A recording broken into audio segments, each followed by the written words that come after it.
Today we're talking about hair growth myths. If you never want to waste another dollar on hair growth products that don't work or strategies that waste time, then you need to know exactly what doesn't work so you can pour all your time and energy in the things that do. I know we've all seen those videos of people who've kept their braids in for 2-3 months at a time and they haven't washed them once. And when you ask them why they do this, they say, well, when you don't wash your hair, it grows faster. This brings us to the first myth: dirty hair grows quicker. This is so wrong on so many levels, because not only are you nasty, but you are misguided and have misinformation. Dirty hair is a recipe for your hair to grow slower. See, when you don't wash your hair for a long time, all of that dirt, debris, dead skin cells, that starts to accumulate on your scalp, and that can clog the hair follicle, which can make your hair grow slower. Just look at it this way. This door is your hair follicle.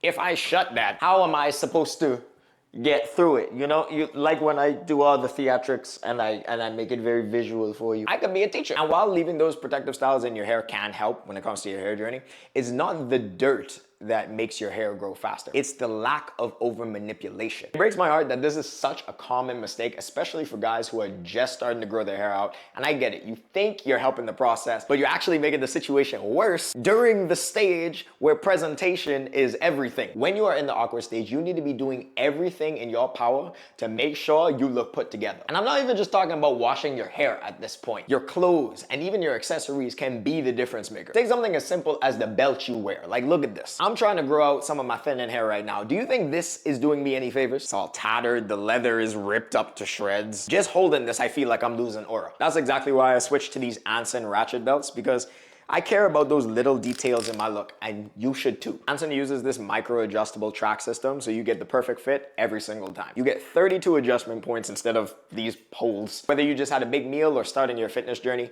you get that perfect fit every single time. And let's be so for real, bro. When you are already self-conscious about your hair looking weird, the last thing you need is your belt to make you look like a clown. Plus, the buckles are interchangeable. So if I want to wear this black belt, but I'm not really feeling the silver, I could just swap it out. Maybe I want to wear some gold jewelry today. I just slide on the gold buckle, clip it in place, and boom, I just doubled my options. No need for those reversible belts. And because Anson Belt and Buckle is sponsoring this video, when you click the link in the description or on screen and build a box set, you'll get 2 bonus pieces, 1 buckle and 1 strap, completely free. That's 3 buckles and 3 straps. Mix and match into 9 unique belt combos, all in 1 box. It's an exclusive deal you won't get anywhere else, so hit that link, build your set, and upgrade your belt game today. Now, we all know somebody whose hair has been at the same spot for like eternity, right? Not just me. Like, no matter how long they grow it out, it just never seems to get past a certain spot. And if you make the mistake of asking them about it, they're going to blame their genetics and say that this is just as far as they can go. This leads us to our second myth, that genetics stop hair growth at a certain point. Can genetics impact growth? Yes. Is that you?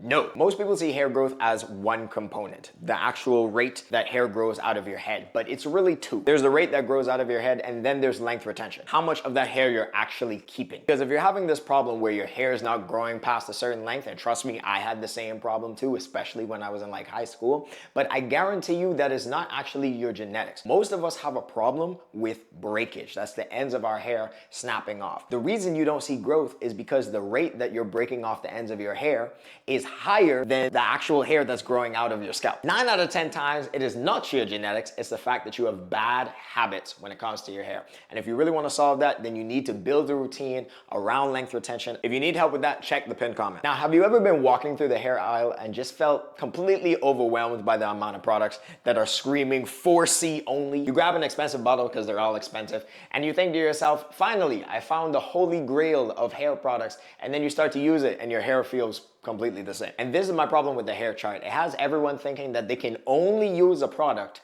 if it specifically in big bold letters has 4C, 4B, 3A. Yes, hair type is kind of important, but when you're shopping for hair products, you really want to be looking at stuff that's focused towards your hair porosity. If you don't know what hair porosity is, it simply refers to your hair's ability to absorb and maintain moisture. It's typically divided into low, medium, and high. Low porosity means it's harder for your hair to absorb moisture, but it's harder for it to lose it. High porosity means that it's easier for your hair to absorb moisture, but it's also easy for it to lose it as well. And medium porosity is in the middle. You're not special. But here's the thing though, once you know your hair porosity, you don't just get a single product that just says for low porosity hair or for high porosity hair. Porosity is more so about the mentality that you have when you are building your hair routine. If you know that your hair is gonna dry out really quickly, it's not just about getting one product that's gonna be like, oh, this has so much moisture in it. You need to build your entire hair routine around that. Now picture this, your hair is bone dry, so you slather some coconut oil on it, thinking that you're finally giving your hair the deep nutrients that it needs to stay moisturized. But somehow your hair just feels more dry and greasy and slimy. That's because most of us have been sold this lie that oils moisturize your hair. They do not. I need you to pay attention because I'm going to share the most important thing you will ever learn in your hair journey, and you will take it all the way from day one, starting from bald, to where your hair is past your knees. Moisturizing your hair is a two-step process. First, you need to hydrate your hair. That's adding water to your hair. It helps promote elasticity in the hair strand. It's really what those curlier, oilier hair types are searching for. We need that water first. Then you can follow up with an oil, butter, or something heavier to seal that moisture into the hair strand. Hydrating the hair and sealing that moisture. Now, have you ever gotten braids thinking to yourself, I'm protecting my hair, I'm gonna grow my hair. And then when you take them out, you realize that your hairline has been pushed farther back than BC. Or maybe you've seen a friend who keeps getting braid styles over and over again,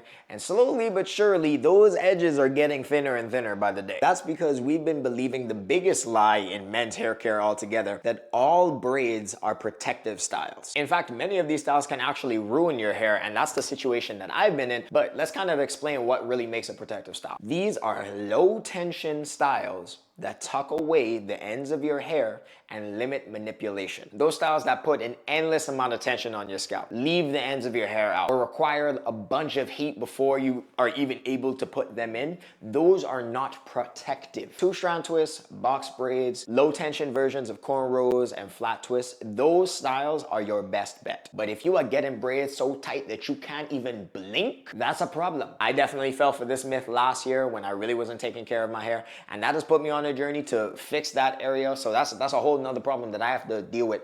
But if I can stop as many of you guys from going down that path that I went down, that is good enough for me. Save your hairline. So when you're choosing a braider, make sure that you choose them well. Don't just go for the person who has the cheapest price. You're gonna get the cheapest quality. And when your hair breaks off, brother, you can't just pick it up and put it back on. Make sure that you guys check out Anson Belt and Buckle. The link will be in the description. Go and click it and go build your box set today. If you like this video, you're definitely gonna like this one. So I advise you check it out. That's all for me, and I'll see you guys in the next video.